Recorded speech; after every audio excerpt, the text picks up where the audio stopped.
Pour l'association Les Petits Doudous de Caunet, François s'occupe quotidiennement de récupérer les métaux en aluminium du bloc opératoire. Donc dans chaque boîte, nous avons les fils à emballage individuel.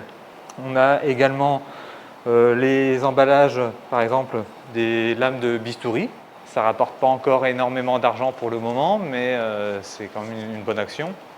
Après décontamination, l'aluminium, l'acier inoxydable et le cuivre sont répartis dans 5 bacs bien distincts. Donc on a d'abord les instruments à usage unique, que ce soit les ciseaux, les pinces.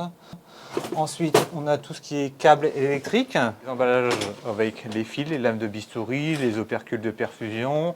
Ces matériaux recyclés sont ensuite mis en carton avant d'être envoyés à un ferrailleur de Nouméa. Depuis la mise en place du recyclage au mois de juin, 100 kilos de métaux ont pu être envoyés pour un gain de 1400 francs.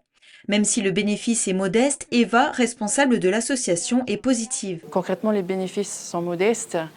Ils nous permettent quand même de financer en très petite partie nos actions solidaires. Sur l'année 2022, nous avons établi qu'en fait, on pouvait valoriser 414 kilos de métaux qui sont détruits soit par incinération ou enfouis après un passage au banaliseur. Avec l'aide de l'association présente à Tahiti, les petits doudous de Caunet ont pu avoir une tablette interactive que l'enfant peut utiliser dès le début du parcours vers la salle d'opération. Mais ce n'est pas tout, livres, gommettes ou encore doudous sont bien à disposition. Alors, notre doudou fétiche, et puis les nombreux doudous qui nous ont été offerts par nos généreux bienfaiteurs.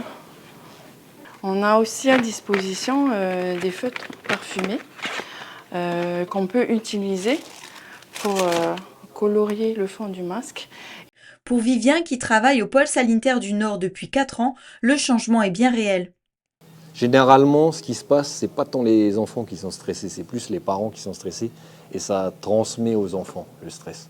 Donc déjà de voir leur enfant qui est pas stressé, qui est souriant, qui pense à autre chose, etc. Les parents, pareil, ça fait baisser le stress et ça fait du bien pour tout le monde aussi. En début du mois, l'association Les Petits Doudous de Caunet ont pu recevoir plus de 300 000 francs grâce à la course La VKPN qui s'est déroulée à Caunet. Grâce à ce premier gain, l'équipe prévoit de faire réaliser des fresques murales au sein de l'hôpital par des artistes. En 2022, 216 patients mineurs ont été pris en charge dans l'établissement.